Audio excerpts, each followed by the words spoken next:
Dude, it fucking rained today. It Yes. finally rained. So, folks that are from Texas, people that aren't in Texas often pick on Texans for talking about the weather as much as we do. Mm-hmm. I have fully embraced that this summer. It has been ridiculous It's how been horrible. it's been so consistently horrible.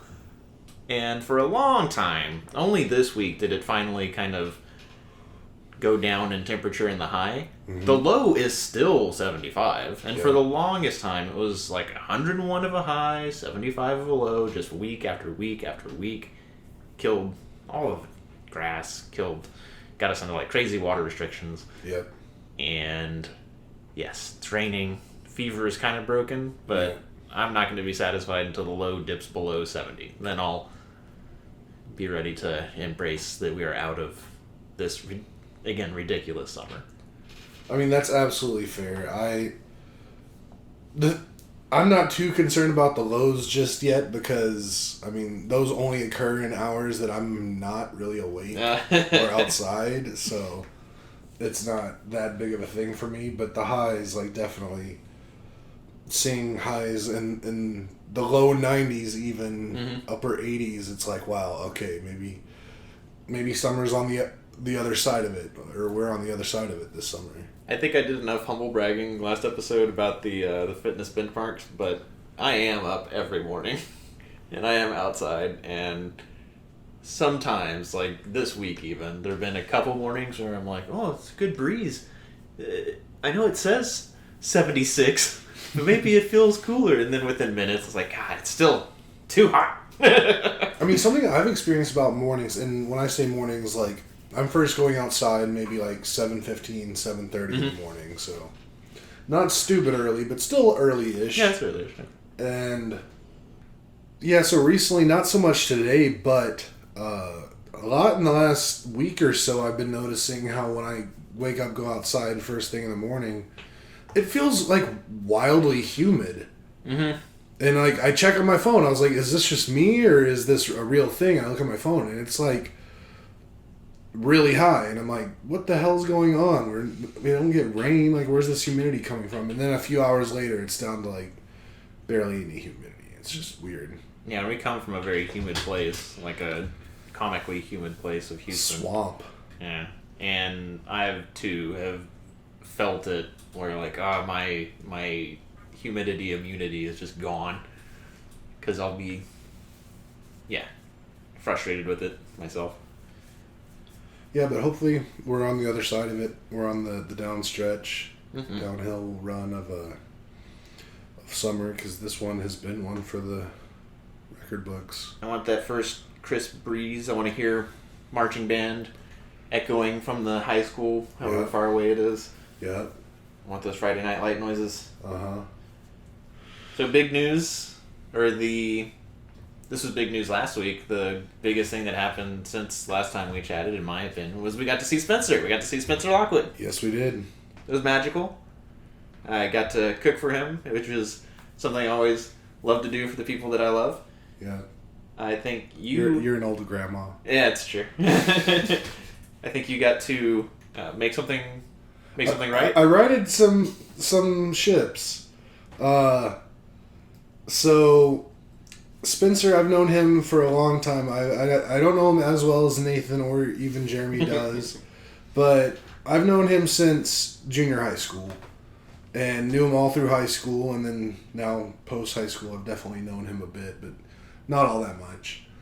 But there was a time, when was it? When would it have been? Maybe the summer leading into junior year of high school. That checks out, so you were still in band. No, I was just joining the band. I was just about to join the band. Because I didn't do band freshman, sophomore years of high school. I got in for junior year, got out, did do it for senior year. So I was a 1-year band member, but did it my junior year. Bet not a lot of people have done that route of band experience. Probably not. We had a good time. I was just so good, they had to call me up. I was like the relief pitcher. year came in, they were lacking in an area. They knew that I had the skill to do it. And they brought me in. They're like, hey, if you do this, you don't have to fundraise for this really cool trip we're taking to Indianapolis and Chicago. And I was like, bet. So I came in, played band for a year. But yeah, so that would have made sense. Summer of sophomore going into the junior year, I just got my license because I just turned 16 my sophomore year. And that summer, I had got a job so I could get money so I could buy a vehicle because I needed a vehicle. Because I had a license and I was a teenager and I was like, I'm going to be one of the first kids around here with their own vehicle. Because I had my license on the day of my 16th birthday. 16th birthday, my mom came, got me out of school. We went to the DPS and I got my license the day I turned 16. So I've been driving as soon as I possibly could. And needed to get my own wheels. So luckily my father at the time, well, he's still my father. But at the time, my father owned a used car dealership. And he had access to really cheap vehicles. Via trade-ins, via whatever. And via trade-in, someone traded in this 1985 GMC van. Like, that's what it was, like, called. Like, it had no name or anything. It was the GMC van. From 1985, same year I was born, same year most of us were born. Yeah, same, yeah. And he accepted the van and trade-in for a deal he worked, and he took $400 for the van, like that, or that was the value he gave for them trading in that van, because it wasn't a great van. Plus, it was also that was 2002 to 2003. Yeah, so prices were a lot different of vehicles. And since he was my dad, he didn't charge me extra. He was just like, give me $400. The value I gave the other people in the van's yours. So I'm like, bet, this will be awesome. I'll pimp this ride out. It'll be like the cool kid van in high school.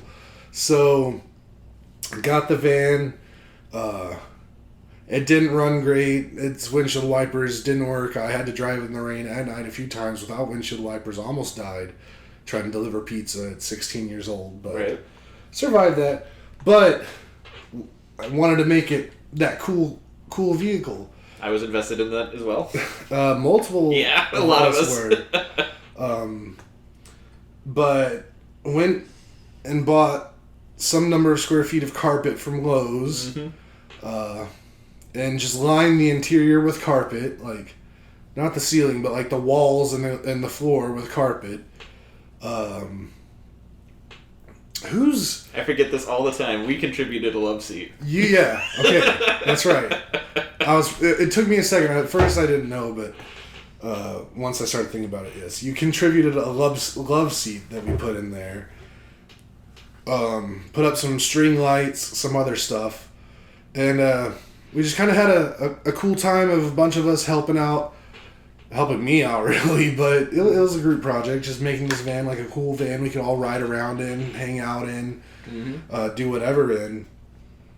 And during that process, one of those days we were doing one of the big parts, probably the carpeting project, because that took the longest. I think it was. I'm not 100% clear on the actual specifics of it, but I think something happened to the effect where Spencer went and got us all Starbucks, and I said I would pay him back for all of it, for him going and doing that. So he did it like an awesome person he was and still is. At the time, Starbucks was like one of 3 things where we were like, this is the best. Right. So we went and he spent about $40 on all of us, because there was a good number of us working, and I mean, Starbucks, even back then, were like $5 a drink. Right, it was special. Yeah. So, did that, had a great day doing whatever. So time starts rolling on after that, and I mean, Spencer and I never really rolled in close circles, so our paths didn't intertwine that often. But every once in a while, we'd see each other, and then we'd remember, oh, I owe him money.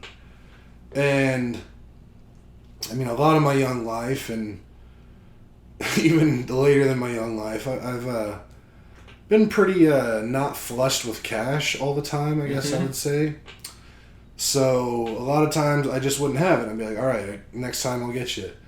Happened a few times, and then one time, I guess he came over, hung out, and I got him, or I went on like a Whataburger run, and I was like, I got your meal. We'll count this against my what I owe you. So I think that knocked off about $10. So it got down to $30. But this was probably when we were like, I guess 24. Okay. Maybe. So, but then again, after that, I think I might have only seen him one more time, which I got to thinking about it was, I think, your wedding. Right.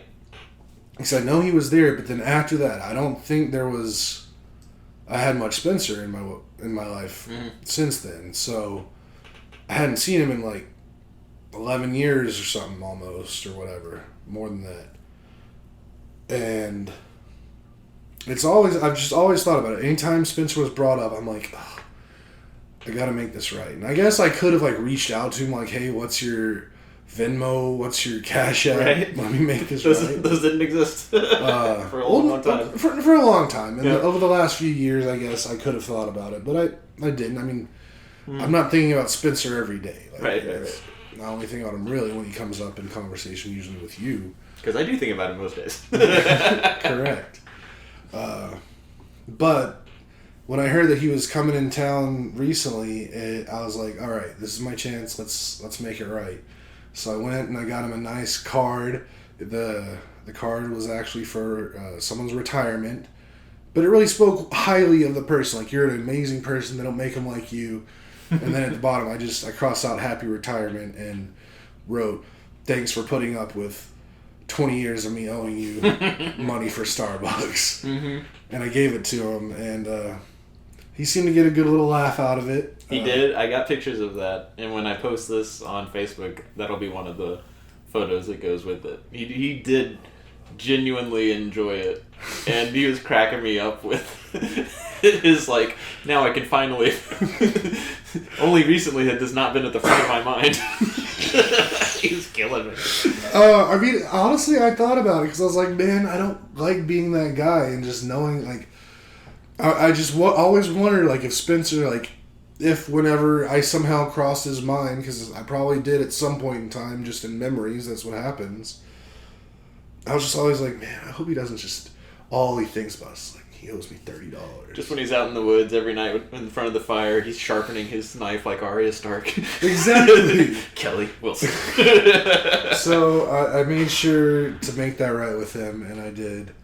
So my soul feels clear and clean of that whole situation, and hopefully he uses the money well to help propel him forward in future adventures. By propel him forward, I mean give him about half a tank of gas. Yeah, that $30 would have made 16-year-old Kelly and Nathan's like day, but now it's like a half tank of gas. You're right. Yeah, we could have so many Jack in the Box trips on $30. I know we want to keep this a shorter one, but for this weekend, I'm looking forward to a couple things. Your Mom's House is a podcast we both enjoy. They do these live shows, and they did one last night, and they're always hysterical, but then there's also what's called a heavy segment. And as things are wont to do, people have started giving their reactions, and I cannot wait. I'm always disgusted and horrified, but it's kind of fun to be disgusted and horrified, especially with Ashley, who's also a huge Tom Segura, Christina Pazizki fan of Your Mom's House. So I'm very much looking forward to that. Going to play Ultimate Frisbee for the first time since June 2021. Well. Yeah. I have not... It's only recently, like the last 4-ish weeks, that I've been getting out every morning this week, but most mornings the last like 4 weeks to try and build back my gas tank, my cardio gas tank. And that June 2021, that was a special occasion because we used to play Ultimate Frisbee every Thursday night at the Church of Latter-day Saints at Parker and Oldworth. Mm-hmm. And it was just a magical situation because it was like high fences, big field lights, and just some of the best people in the world. And that went away when a bunch of the core folks went to Pennsylvania to do different things. And one of those folks came back last June. So it was a big, exciting event for everybody to come back together and get the crew back together. And it was also like right after we had vaccinations. And that was a magical time because, 2020 was a lot of sitting on my rear end and talked about turning 35 in 2020 and putting on a belly and then trying to go and play Ultimate Frisbee. I was gassed. I was just ed up. So now I've got a few weeks of cardio under my belt, but definitely I've talked about this in the past. I credit Ultimate Frisbee after moving to Austin before deployment with getting me back from a broken foot that I had and getting me back in shape. So I'm definitely going to use Ultimate Frisbee on Saturday mornings to do that again, basically. Try and rebuild my stamina and my quicks so that I can really beat up these kind of speed and cardio-based benchmarks that I have left in my my goals for age 36. Something I thought you would be interested in. You probably saw this in the news. Kristen John was talking about this. We're finally sending a rocket, Artemis, to the moon. Yeah, crew capsule is gonna have some dummies in it with sensors and all that. Not people, but it is gonna orbit the moon more than once and come back and gently land in the Pacific. And that should be a good test run to see how ready we are to send folks back to the surface of the moon. And I think that we'll see people doing an International Space Station situation, like semi-permanent encampment on the moon in our lifetimes. And I think that's kind of cool. You have any thoughts on that? I mean, you know me, I'm huge on space travel. I love that stuff so much. Really would love to go to space eventually at one point myself. Probably won't happen, but there's a chance. Yeah, I'm super excited about it. I mean, I know there's a lot of money being spent on it, and I know there's a lot of things that could use that money, but I think it's still something that we should invest in highly and we should pursue. I think just the inspiration that it creates for everyone, but especially like children, to like get them excited about that kind of stuff and they want to pursue like learning more about like math and science. I think that's really cool and that's invaluable. Mm-hmm. And I just like big explosions, man. Just really big booms. Like, I've just been thinking about being there for the launch, and I'm just like, what would that feel like? Like, even if you're a good ways away, like, that's gonna feel like something wild. Yeah. Just, wow. I'm getting a little too excited just thinking about it. I think not to get all political, but since 9/11, just costs and dollars, and when we were growing up, Kelly, there was a movie you might recall. Tell me if you know. Blank Check. Do you remember that movie, Kelly? It was a cinematic masterpiece. Do you remember how much $1 million could do? It could do everything. I remember thinking $1 million was so much, and really back then it was, and $1 billion. $1 billion was so much, and now it's just we just spent like $10 billion. If you told me it was $100 billion that we've spent on this Ukraine thing, I wouldn't be surprised at all. If you told me we spent $100 billion on a bunch of different things, it's like what is normal in money is just totally out of the window from like our paradigm when we were growing up. So I also read that there were a bunch of delays which resulted in billions of cost overruns. And in my mind, I'm like, who fucking cares? Because we spent so much money beating up folks on the other side of the world for the sake of making sure they don't hurt people here. The folks of goodwill and reason can debate if that was effective or not, but it was over $1 trillion. Not counting like all the kind of ripple things and costs and all of that. And I don't know what we got to show for it, but I know that if we put people on the moon, that's hugely important to getting us to be an interplanetary species, and hopefully one day like an interstellar species. And I think that that's important because there's kind of a key question of, not to get too big with it, but is it okay to let humanity die one day? Mm-hmm. And if you say yes, then that's fine. But if you think that no, like that's part of being in Team Humanity is let's try and keep this thing going as long as we can, the sun will eventually go out. Yep. We're not doing great as stewards of this planet. We're doing horribly.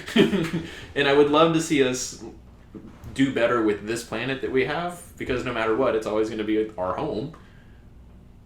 But at the same time, if we do agree as humans that we want to see this human thing go on as long as it can, then I do think that interstellar travel is going to inevitably have to be a part of that, even if it's on the scale of billions of years.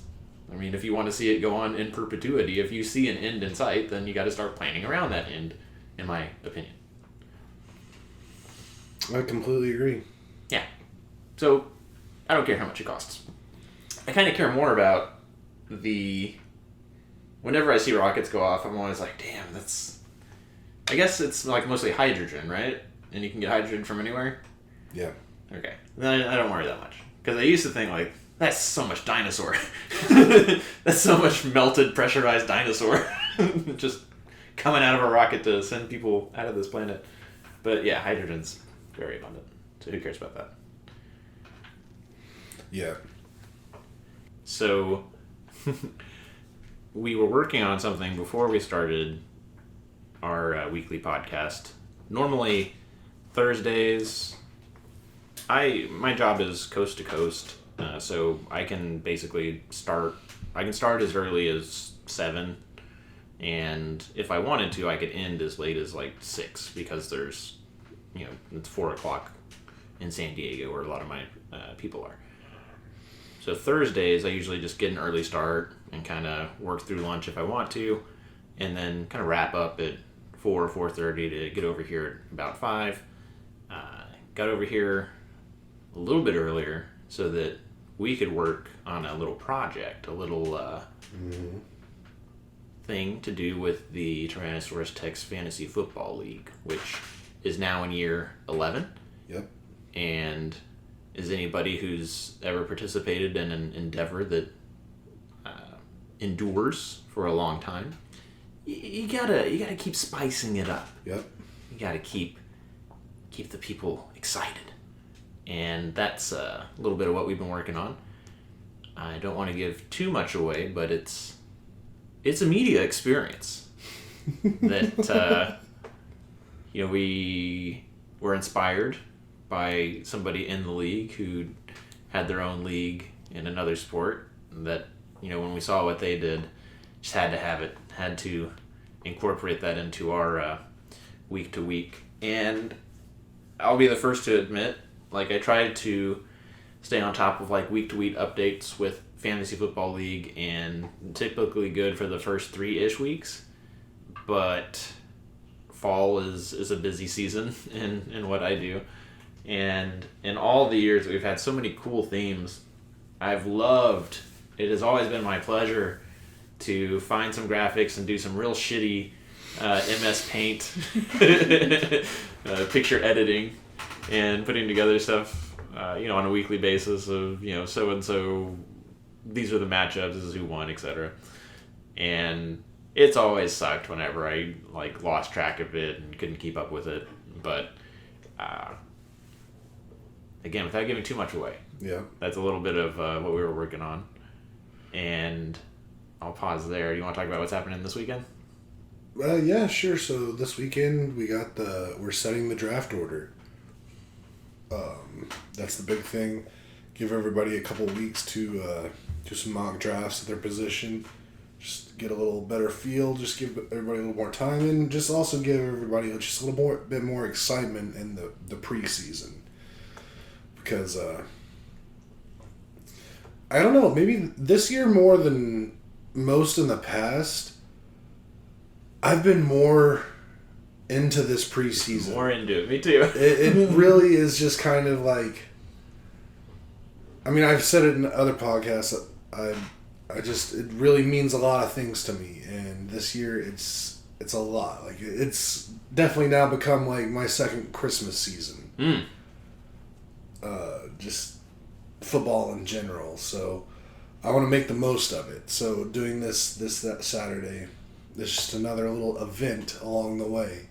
I like that second Christmas because especially it is like coming out of the long drought of no football, but then also like with the literal drought yes. and the literal heat we've been having, it is in the middle of preseason that we're finally getting a break on that. I think it was important and smart that the NFL shortened the games from 4 to 3 because it does make them more compelling to me. And I just think the talent has just kept getting better and better and better, where looking at people like fighting for roster spots and folks that might be starters, might be trying to take that starter job, but you can tell in a lot of these preseason games, like, that guy's special. Like, that guy's going to be something, maybe not this year, maybe next year. Yeah. Zamir White in the Raiders game, in the, I think it was the first game, the Hall of Fame game. Guy was doing some fun stuff. You can't, like, take into account the coaching, because I would expect, and if they're not doing this, they should be, like, not showing their best plays, right. The coaches. So it's just all the individual players trying to put out, highlight reels and look at what I can do stuff, and I'm into that. I'll watch that. Hell yeah. Plus just the hype. I mean, just knowing that we're almost back. We're almost back to so many amazing things about this life that I enjoy. Oh, this week, McAfee. Being at the Colts. Chef's kiss. Yeah. Ash, again, she is just so into it, and sometimes more into it than me. I didn't really take seriously how much she wants to be at those training days. And for those who don't know, Pat McAfee, he did his show Yesterday? Yeah. At the Colts training camp. Right on the sideline of the practice field. So we ate lunch in the living room in front of the big TV, and it was awesome. It was really great. At one point, one of the receivers, Michael Pittman, caught a long ball and went right into McAfee's microphone. And that was awesome. Hell yeah. Yeah. So yeah, I mean, I would not be shocked if next year we're out in Oxnard or someplace to see the Cowboys do training camp. Yeah, I definitely support it. I've never had the want to go to a training camp before this year, but now I kind of do. I've never been as into preseason games as I have been this year. Well, I mean, that's the thing, too. I at this point, I think I'd be more interested in seeing a practice than a game. Just seeing what goes on just on the practice field. I mean, I've seen preseason games before, and yeah, it's more just like, woo, football, not so much, wow, what a good game. Right. So, but yeah, this Saturday, setting the draft order. Maybe another special thing to come for the league as well. We'll just have to see. But, yeah, I mean, honestly, we're going to go ahead and call it now. Thanks, everybody, for listening. And have a good one. We'll catch you next week. Look forward to some cool stuff over the weekend. Take care, y'all. Woo!